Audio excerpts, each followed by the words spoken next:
Bienvenidos, queridos amigos, a Inimaginable. Estamos felices nuevamente de juntarnos alrededor de las Sagradas Escrituras para aprender juntos principios que están desarrollando nuestra vida y haciéndola que sea una vida hermosa, una vida que vale la pena realmente vivir. Te invito a que inclines tu rostro conmigo para invitar a que Dios nos hable a través de su palabra. Oremos. Querido Señor, en esta tarde cuando estamos nuevamente juntándonos a estudiar tu palabra, te invitamos, Señor, a que tú seas el que guía nuestra mente, nuestro corazón.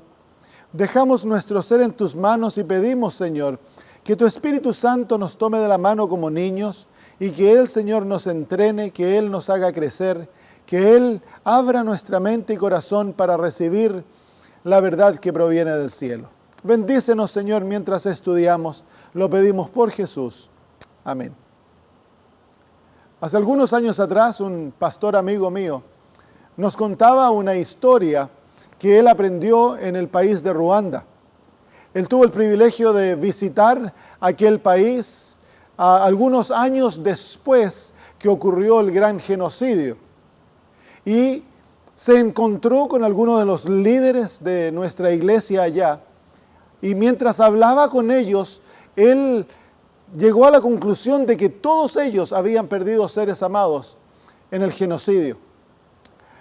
Hablando con el presidente de la iglesia allá, él le dijo que él había perdido casi toda su familia. Cuando andaba con el chofer que lo llevaba a visitar distintas iglesias, el chofer era el único que había quedado de todos sus familiares. Y un día le dijeron que querían llevarlo a conocer a una persona que ellos estaban seguros que le impactaría hablar con ella.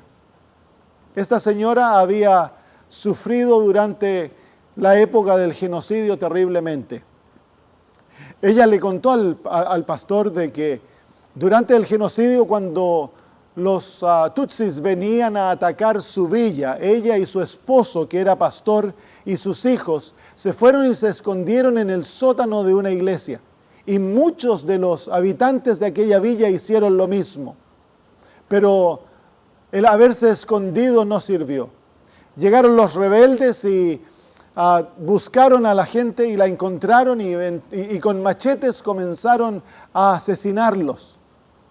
Mataron al esposo, cortaron a pedazos a sus hijos y a ella le abrieron la cabeza de un machetazo y le dejaron un brazo colgando casi totalmente desligado de su cuerpo. Ella quedó muriendo en el sótano de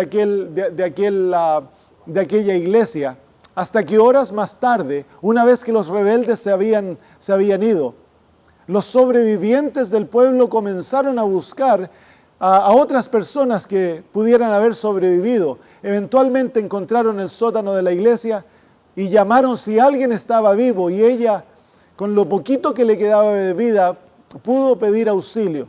Era la única que había sobrevivido en aquel sótano. La llevaron al hospital y le tomó 3 meses recuperarse de las heridas que le habían sido infligidas. Ella pasó momentos muy duros después de aquello. Se encontraba viuda, había perdido a sus hijos y dentro de ella comenzó a luchar el deseo de venganza contra aquellos que le habían hecho esto a su vida. Pero en el otro lado de su vida, el Espíritu Santo llamaba a su corazón y la invitaba a perdonar. Un día ella se sometió a Jesús y le entregó todo su dolor y decidió, en vez de vengarse y llevar amargura en su alma, ella escogió perdonar y amar a aquellos que le habían hecho mal. Para esta época ya el genocidio había terminado, se estaba llevando a justicia a aquellos que habían perpetrado tal crueldades.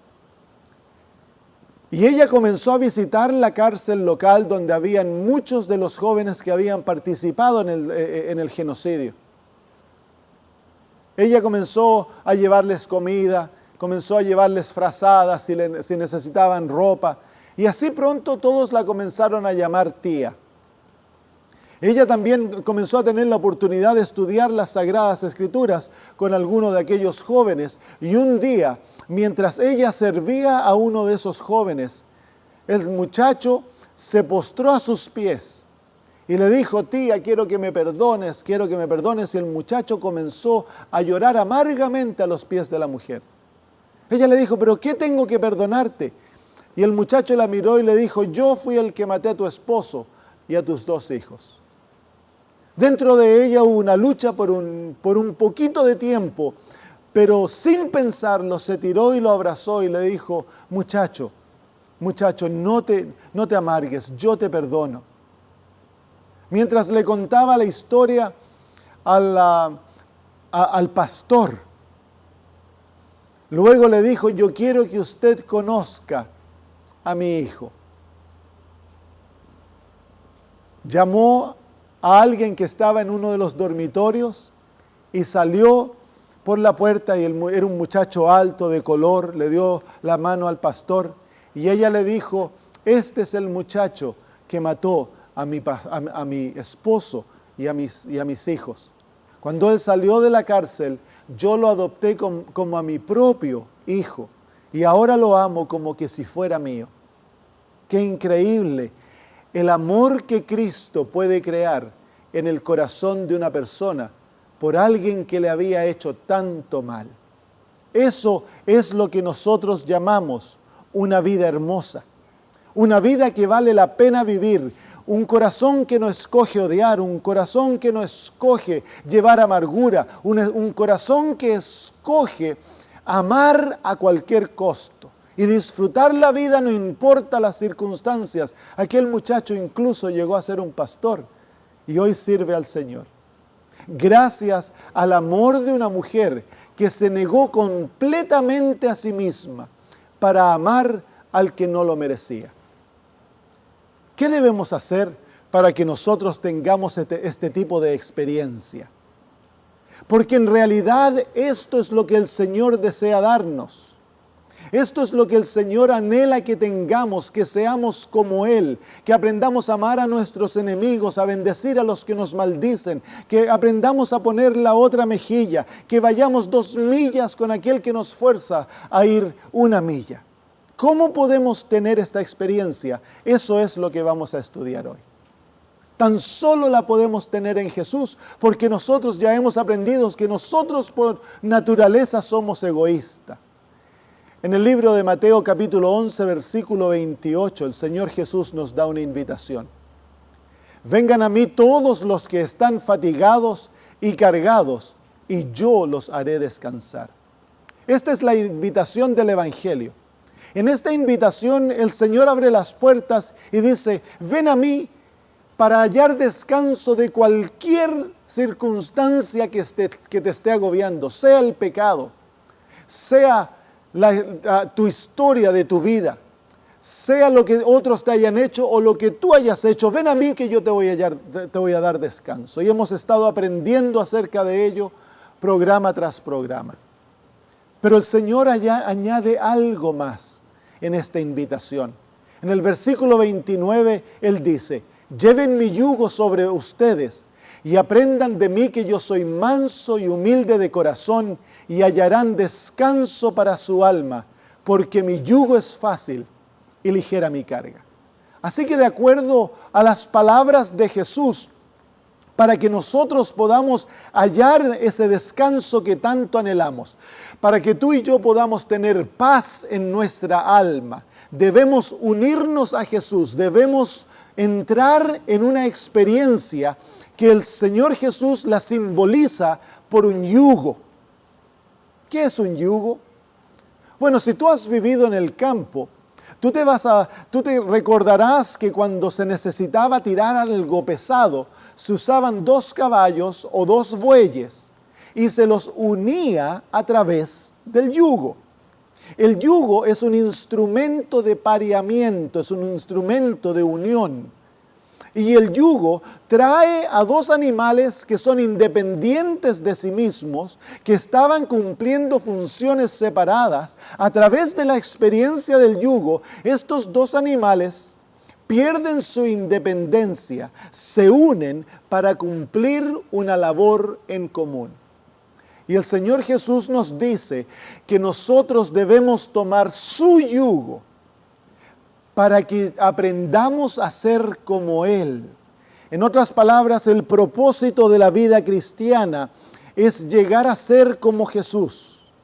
Eso es lo que esta mujer aprendió. Ella tenía un corazón como Jesús, un corazón capaz de perdonar y de amar y de adoptar como hijo a aquel que le había causado tanto dolor. ¿Por qué? Porque ella había llegado a ser como Jesús. Pero para llegar a ser como Jesús, nosotros tenemos que unirnos con Jesús. Y para unirnos con Jesús, tú y yo debemos abandonar nuestra independencia.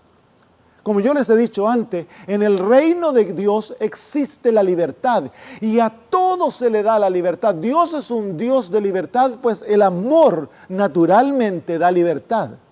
Pero en el reino de Dios no existe independencia. La independencia es la falsificación satánica de la libertad. La independencia no es un don divino. Cuando tú miras la naturaleza, te vas a dar cuenta que todo es libre, pero nada es independiente.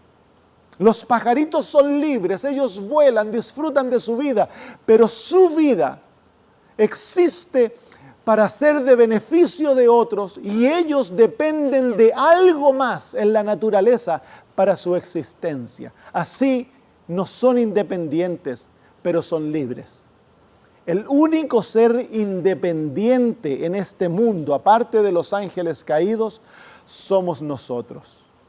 Cuando Adán y Eva cayeron en el pecado y el pecado tomó control de la naturaleza de ellos, y nos pasaron aquella naturaleza a nosotros.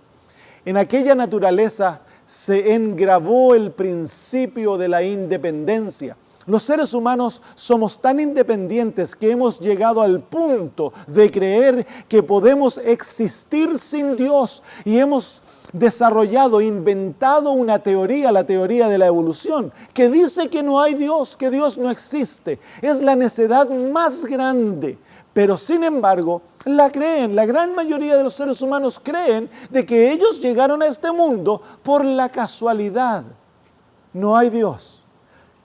Eso no es realidad. Pero porque tenemos un espíritu independiente, creemos que nosotros podemos existir sin Dios. Pero no es así. Entonces el Señor Jesús dice, yo deseo darte descanso. Yo deseo darte paz a tu alma, pero para que eso ocurra, tú te tienes que unir conmigo. Y para unirte conmigo, lo primero que tienes que dejar a mis pies es tu independencia. Yo te voy a dar mucha libertad, pero tú no puedes ser independiente de mí. Tienes que escoger unirte a mí para que yo ahora haga mi voluntad en tu vida para poder transformar tu vida y hacerla hermosa. Entonces vamos a estudiar cómo es que nos volvemos uno, cómo entramos en esta experiencia del yugo o de llegar a ser uno con Cristo, sometiendo nuestra independencia a Él. En Mateo capítulo 16, versículo 24, el Señor presenta esta misma experiencia desde otra perspectiva. Él dice, entonces Jesús dijo a sus discípulos, si alguien quiere venir en pos de mí, niéguese a sí mismo, tome su cruz y sígame. Esta es la misma experiencia. El Señor Jesús está haciendo una invitación. Dice, si tú quieres venir conmigo, si tú quieres seguirme, si tú quieres llegar a ser uno conmigo, tienes que negarte a ti mismo y tomar tu cruz y seguirme. El negarse a nosotros mismos, y esta es una doble experiencia. Está ahí la negación del yo y la experiencia de la cruz.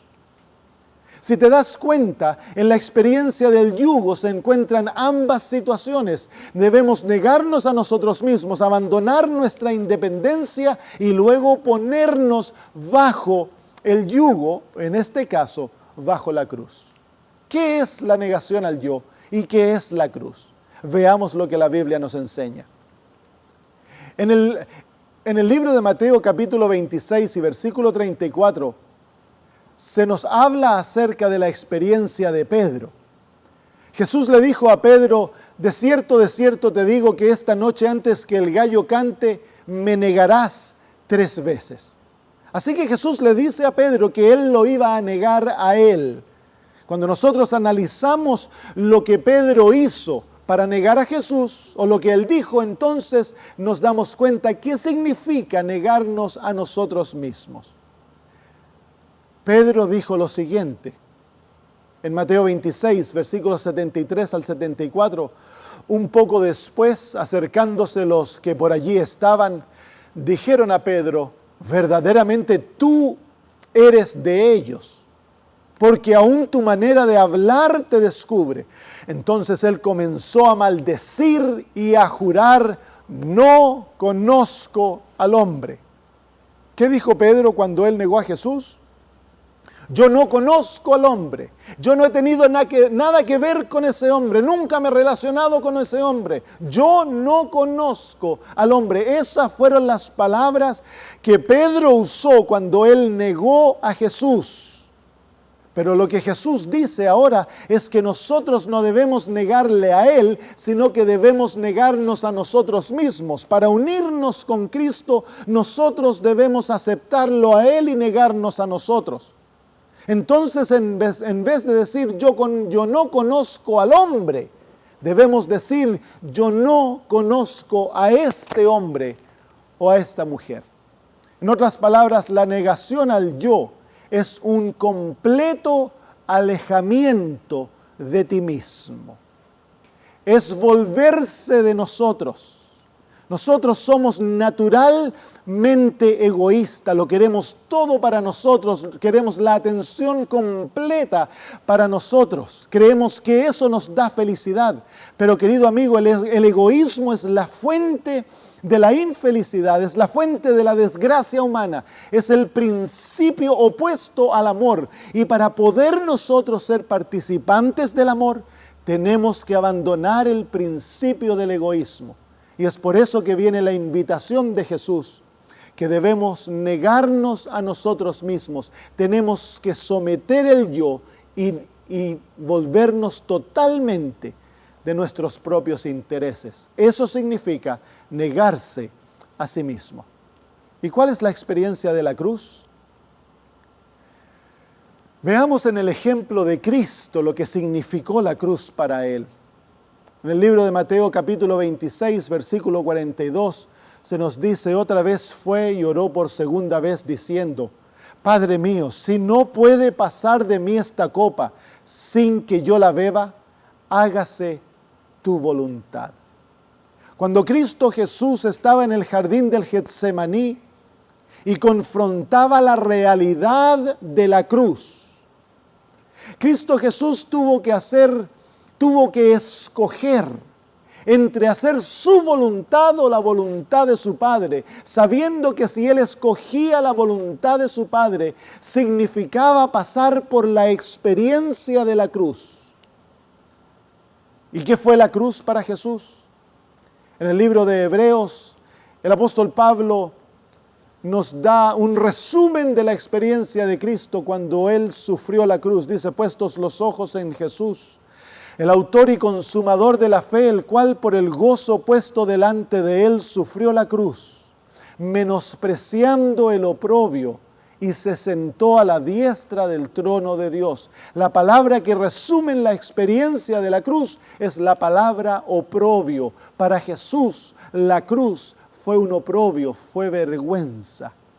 Pero cuando tú lees los evangelios y analizas lo que significó la cruz para Cristo, cuando Cristo tomó aquella cruz, cuando Cristo escogió la experiencia de la cruz porque era la voluntad de su Padre, Cristo Jesús aceptó el rechazo, el abuso, el sufrimiento, la persecución, las burlas, la vergüenza y la muerte y muchas otras cosas más que vinieron asociadas con la cruz.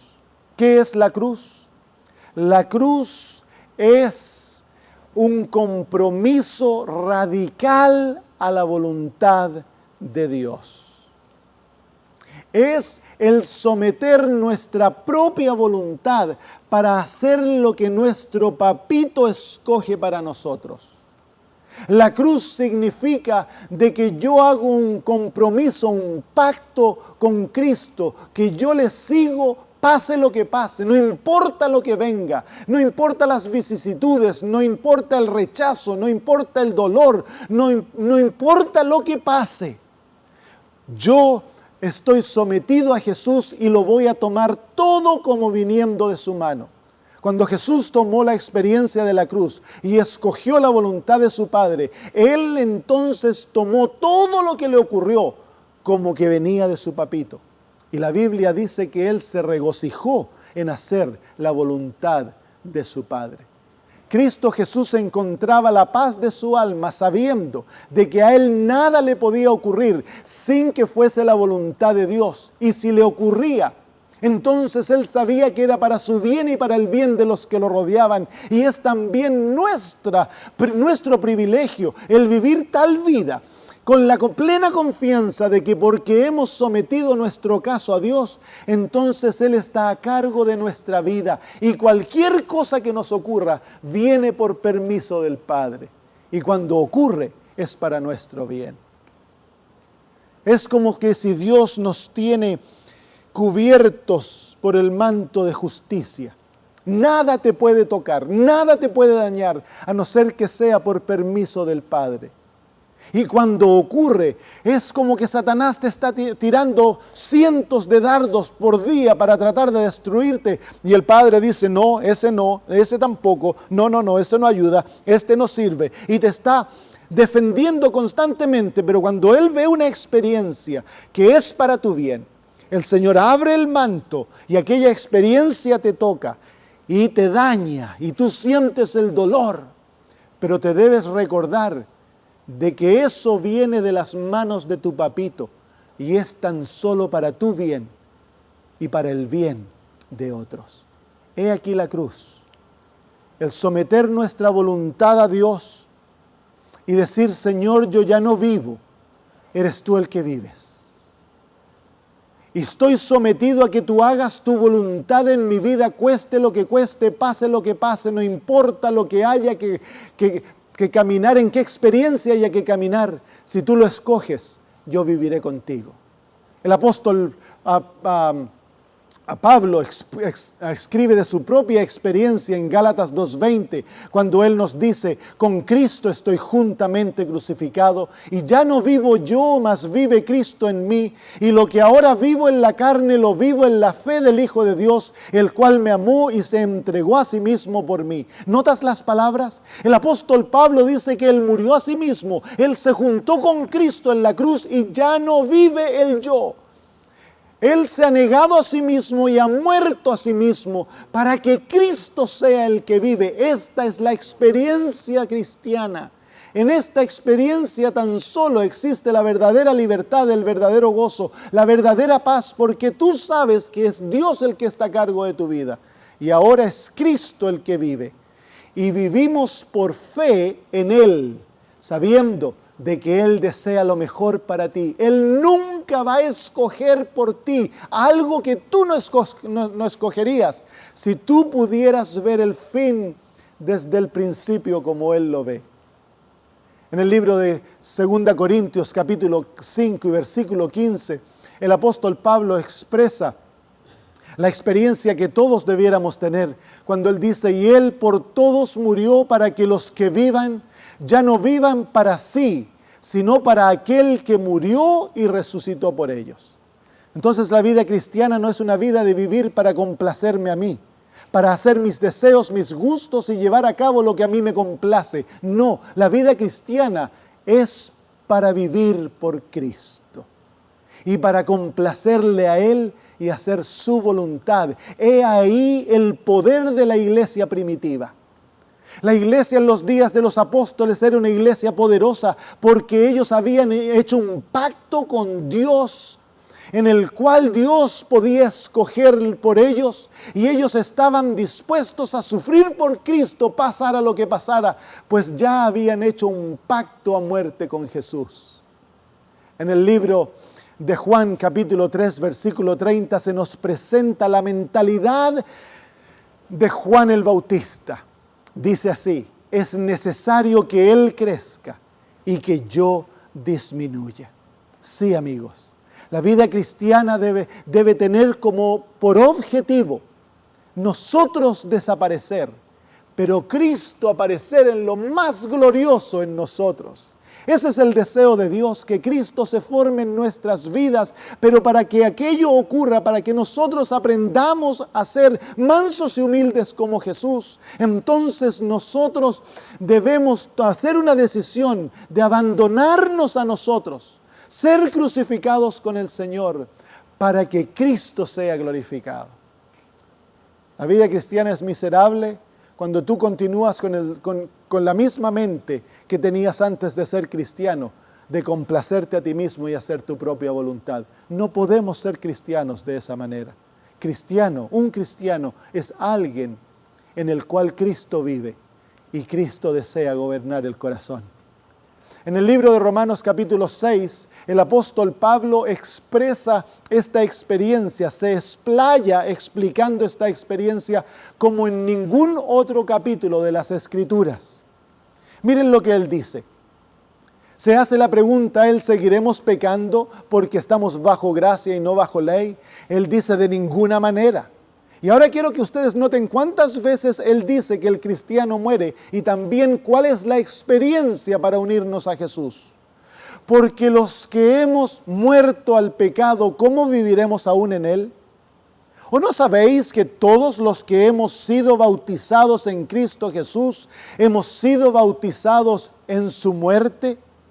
Porque somos sepultados juntamente con Él para muerte por el bautismo, a fin de que como Cristo resucitó de los muertos por la gloria del Padre, así también nosotros andemos en novedad de vida. Si fuimos plantados juntamente con Él en la semejanza de su muerte, así también lo seremos en la de su resurrección. El apóstol Pablo habla aquí acerca del bautismo y compara al bautismo con un entierro, el ser sepultados. Es por eso que en las Sagradas Escrituras el único bautismo que es aceptado como bautismo verdadero es el bautismo por inmersión, porque al enterrar a una persona se la pone en la tierra y luego se la cubre. Así que de acuerdo a la palabra del apóstol Pablo, nosotros entramos a la vida cristiana a través de una experiencia de sepultura. Pero para ser sepultados, ¿qué debe ocurrir? En la vida física, la única condición que se pone para que alguien sea sepultado es que esa persona debe primero morir. Si alguien muere, el próximo paso es la sepultura. Pero ¿qué ocurriría si nosotros tenemos al señor González que murió y nosotros estamos aquí llevando a cabo su funeral? El señor González está aquí en su féretro y el féretro está abierto como se usa o cerrado. Y luego escuchamos al señor González: tengo calor, tráigame un poco de agua. Y todos nos quedamos un poquito asustados, y luego él pega una patada en la tapa del féretro y se abre y dice: uy, que tengo calor, por favor, tráigame un poquito de agua. Entonces yo les digo a los diáconos que están aquí alrededor, está la iglesia llena, yo les digo: por favor, vengan a cerrar el féretro, pues el hermano González nos está poniendo un poquito desordenado. Entonces vienen los diáconos, ponen la tapa en el féretro, se sientan en ellos y la cierran con unas winchas. Y adentro escuchamos: por favor, no lo cierren, que hace mucho calor, yo no quiero estar aquí adentro. Entonces yo les digo: miren, vamos a terminar esto aquí, llevemos el féretro al cementerio. Y ahí nos apuramos, llegamos al cementerio, allá está el hoyo abierto, se lo hunde y se lo tapa con tierra. Déjenme hacerles una pregunta: ¿fue eso un funeral? No, no fue un funeral, eso fue un crimen. Eso fue un asesinato. ¿Por qué? Pero si seguimos todos los pasos normales de un funeral, ¿por qué lo vamos a llamar un asesinato? Simplemente porque la persona no había muerto. Antes de enterrar a la persona, tenemos que asegurarnos que la persona ha descansado. Es así en la vida cristiana. Antes que nosotros podamos ser enterrados en las aguas del bautismo, nosotros debemos haber experimentado una muerte con Cristo. Somos unidos con Él en muerte, somos crucificados con Él. Luego somos unidos con Él en sepultura, somos bautizados en Cristo en las aguas del bautismo. Y luego resucitamos con Él a una nueva vida. Esos son los pasos necesarios para tener seguridad que hemos nacido nuevamente. El apóstol Pablo continúa en Romanos 6 diciendo, sabiendo esto, que nuestro viejo hombre fue crucificado juntamente con Él, para que el cuerpo del pecado sea destruido, a fin de que no sirvamos más al pecado, porque el que ha muerto ha sido justificado del pecado. Y si morimos con Cristo, creemos que también viviremos con Él. ¿Escucharon esas palabras? La condición para que nosotros en la vida cristiana tengamos la maravilla de Cristo viviendo en nosotros, seamos unidos a Jesús, es que primero debemos unirnos con Él en la cruz. Debemos entrar en un pacto de completa entrega a Cristo, abandonándonos a nosotros. Ese es el yugo. Y cuando abandonamos nuestra independencia para asirnos de Jesús, entonces hemos muerto con Él y ahora sí podemos ser sepultados con Él. Y luego tenemos la garantía de la vida de Cristo. Y el apóstol Pablo entonces dice, así también vosotros pensad que de cierto estáis muertos al pecado, mas vivos a Dios en Cristo Jesús, Señor nuestro. Entonces, para unirnos con Jesús, debemos pasar por una experiencia triple.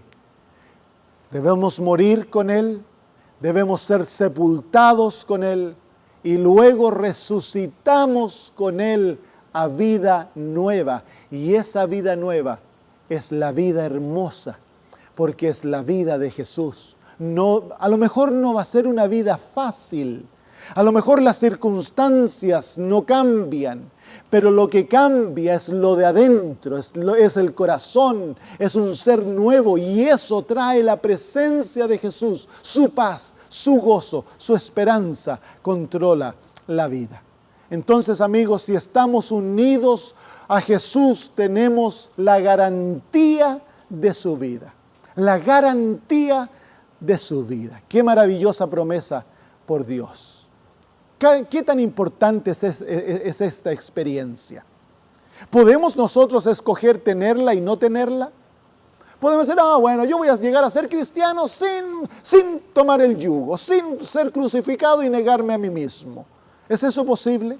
El Señor Jesús nos dice en Lucas 14, 27, el que no lleva su cruz y viene en pos de mí, no puede ser mi discípulo. Eso es bien categórico. Señor Jesús dice, si tú no deseas unirte a mí a través de la experiencia de la cruz o del yugo, si tú no deseas dejar que yo sea el que vive y que tú estás muerto, entonces no puedes seguirme, no puedes ser mi discípulo. Es bien categórico. ¿Cuán importante es esta experiencia? Es esencial. Yo no sé si tú has visto en la internet un dibujo animado que ilustra este punto muy bien. Se ve a un grupo de cristianos llevando su cruz y entre ellos hay uno que no está muy contento porque la cruz es muy pesada. Entonces se detiene y le dice, Señor, por favor, mira, la cruz está tan pesada, déjame cortarla un poquito. Y encuentra un serrucho y corta la cruz. Y eso ocurre unas cuantas veces en su peregrinaje con la cruz. Bueno, él cree que todo va bien y se sonríe y dice, uy, ahora sí que está livianita, ahora sí que la puedo llevar. camina por alguna distancia y se da cuenta que llegan a un precipicio y ve a los otros cristianos poniendo la cruz encima del precipicio y cruzando. La cruz había sido calculada para que pudieran cruzar el precipicio, pero él no pudo cruzar el precipicio porque había adaptado la cruz a sus necesidades. Querido amigo, que parece difícil el tener que abandonarnos a nosotros mismos para ser crucificado con Cristo. Pero déjame decirte, he ahí la felicidad. No hay felicidad en el servicio al yo. No hay felicidad cuando vivimos egoístamente, cuando vivimos para complacernos a nosotros. No hay felicidad. Esa es la fuente del dolor. El Señor Jesús, a través de esta experiencia, te está invitando a entrar en una vida sin límites, una vida que no tiene horizontes, una vida que puede hacer todo por el Señor. No seas como aquel muchacho que cortó su cruz, o como el joven rico que vino a Jesús deseando tener la vida eterna. Y cuando Jesús le presentó la cruz, le dijo: te falta una sola cosa. Ve, vende todo lo que tienes, dáselo a los pobres y toma tu cruz y sígueme. La Biblia dice que el joven rico se fue porque él tenía muchas posesiones y aquel se perdió. ¡Qué tristeza! Él no entendió que lo que Jesús pedía era tan solo aquello que lo detenía para ser feliz. Jesús no quiere nada que te va a hacer feliz, no quiere que tú abandones nada que te va a hacer feliz. El problema es de que el pecado te ha cegado tanto que tú no sabes qué escoger para tu felicidad, pero Dios, tu Padre, Él sí sabe. Así que cuán esencial es esta experiencia, es absolutamente esencial, es una prueba realmente para ver cuánto nosotros amamos y deseamos a Jesús. Hazte esta pregunta: ¿cuánto tú realmente quieres a Cristo?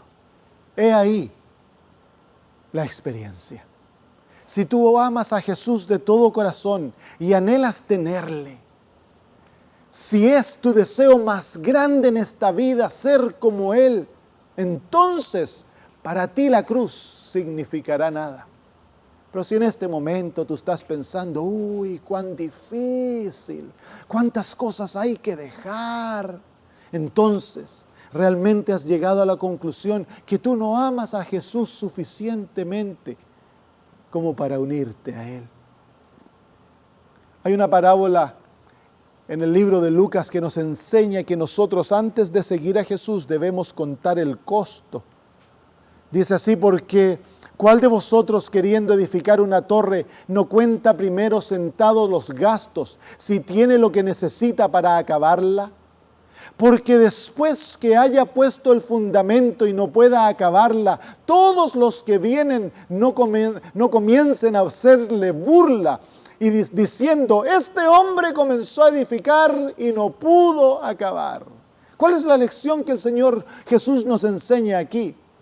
Es que antes de nosotros seguirle, antes de saltar y decir: oye, sí, yo quiero, yo voy a seguir a Jesús, yo me voy a hacer cristiano, yo voy a comenzar a ir a la iglesia, yo quiero esto, por un emocionalismo o por muchas otras razones, el Señor dice: no te apures, siéntate y cuenta el costo. Mide lo que tú realmente tienes en tu corazón. Luego la parábola sigue diciendo: ¿o cuál rey, habiendo de ir a hacer guerra contra otro rey, sentándose primero no consulta si puede salir al encuentro con 10,000 al que viene contra él con 20,000?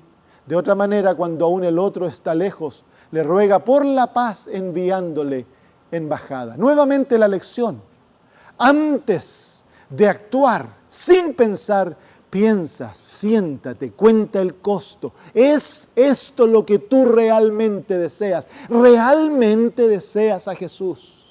¿Realmente anhelas tener a Cristo en tu alma? ¿Realmente anhelas llegar a ser como Él? ¿Cuántos yo he conocido? ¿Cuántos? Me acuerdo un muchacho que llegó a mi iglesia Él dijo haber sido convertido escuchando un cassette y lloró. El Señor le tocó el corazón. Se entregó, le dimos estudios bíblicos, se bautizó y él pedía ser bautizado. Yo quiero ser bautizado, yo quiero ser bautizado. Lo bautizamos. Nos duró 6 meses. Comenzaron a llegar los problemas, dificultades en el hogar. La esposa no quiso seguirlo a la iglesia, le comenzó a hacer la guerra. Tuvo problemas en el trabajo. Todo comenzó a ir mal y él se desanimó. Y me dijo, yo nunca pensé que iba a ser esto tan difícil. Es que no es difícil, es la realidad de la vida cristiana.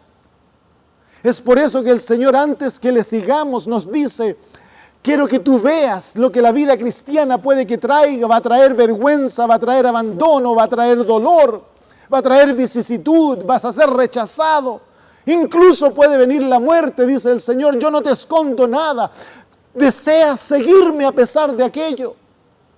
Y es ahí donde tú tienes que contar el costo, pero aquellos que no cuentan el costo, que van, que quieren ser cristianos porque cantó lindo el coro, porque el pastor los hizo llorar, eso no es el motivo para escoger ser cristiano. Tú tienes que escoger ser cristiano porque amas a Cristo de todo corazón. Si no quieres a Cristo, si Cristo no es tu deseo, entonces no escojas ser cristiano.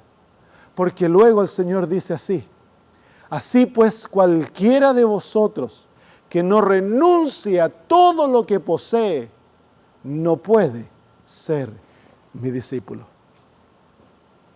He aquí el renuncio. Antes de entrar a la vida cristiana, nosotros debemos renunciar a todo lo que somos y poseemos.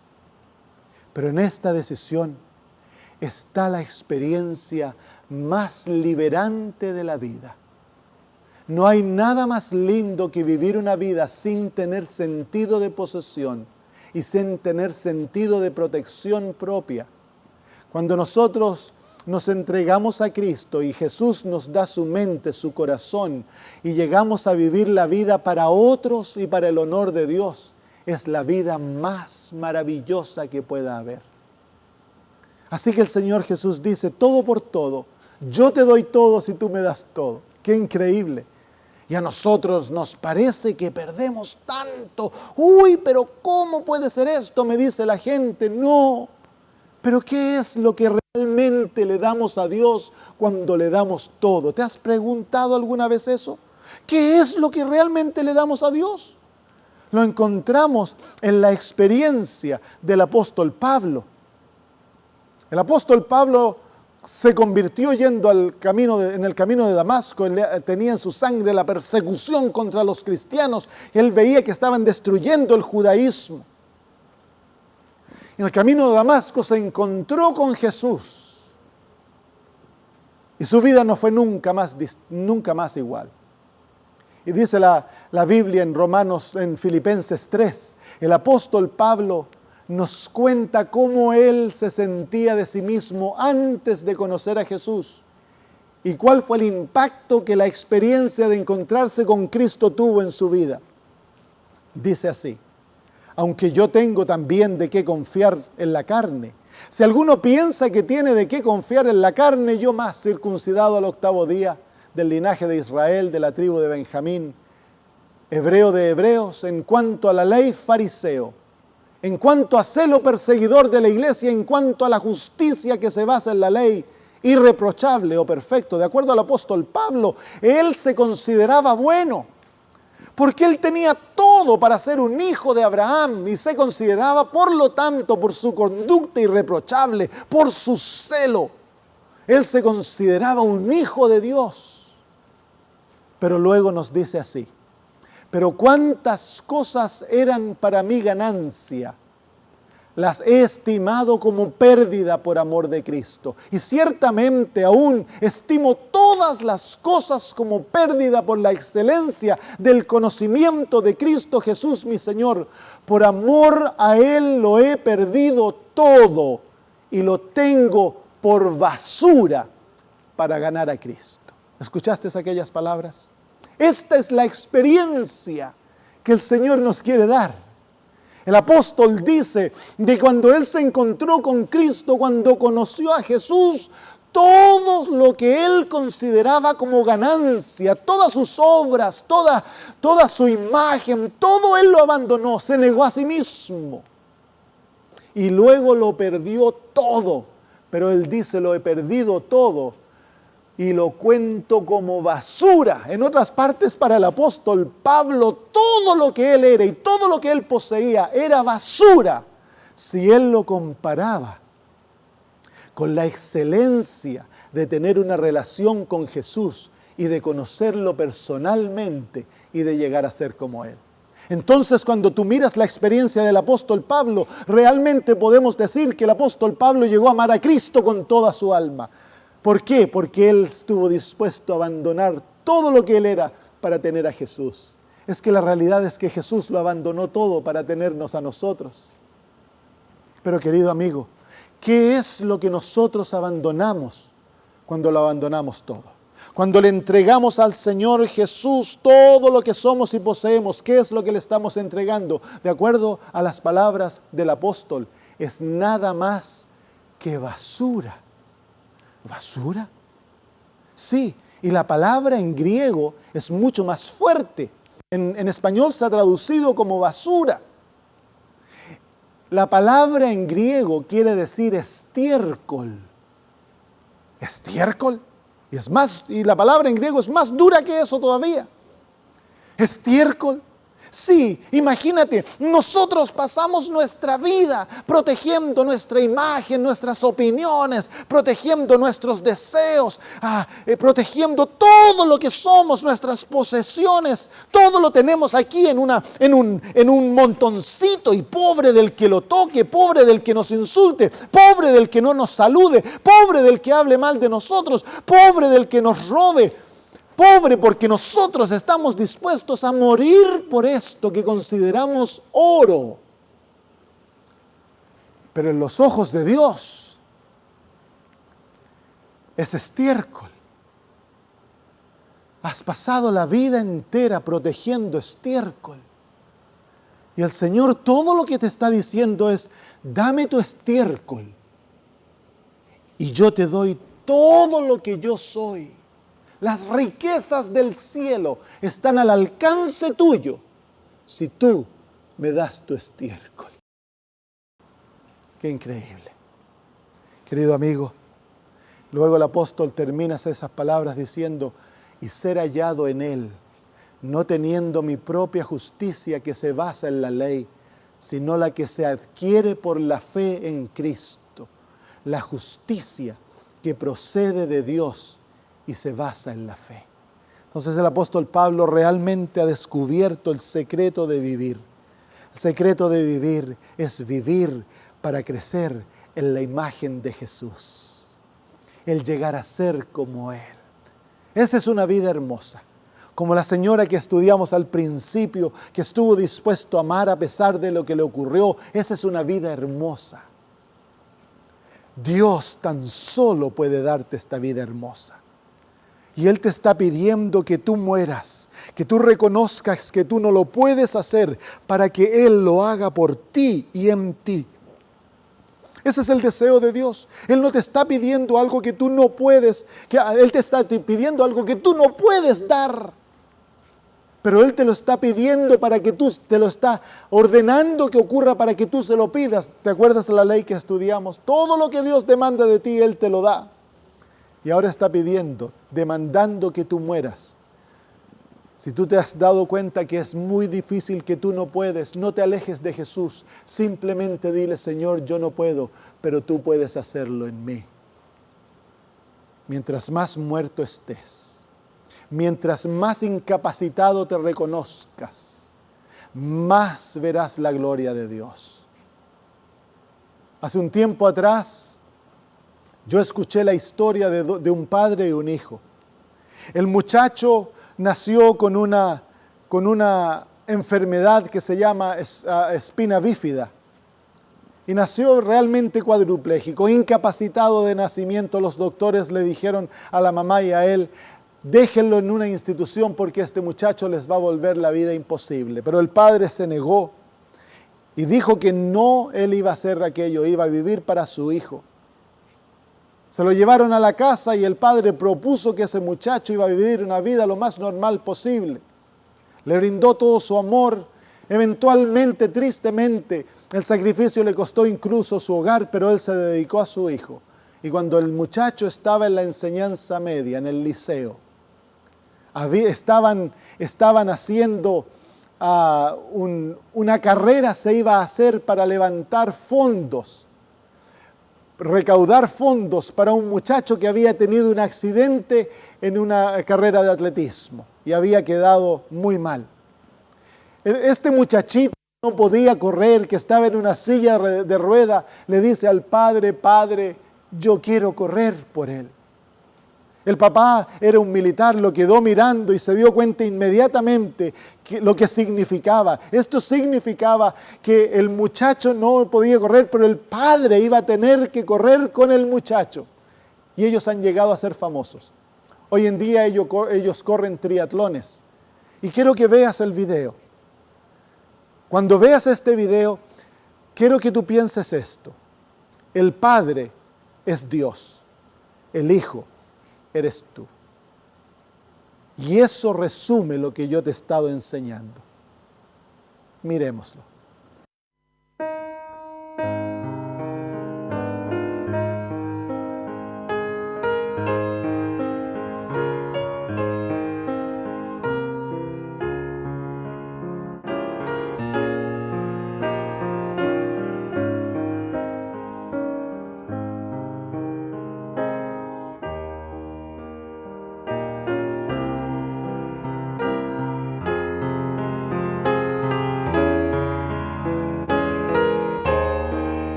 De la misma manera que sería imposible para este hijo hacer todas aquellas cosas solo.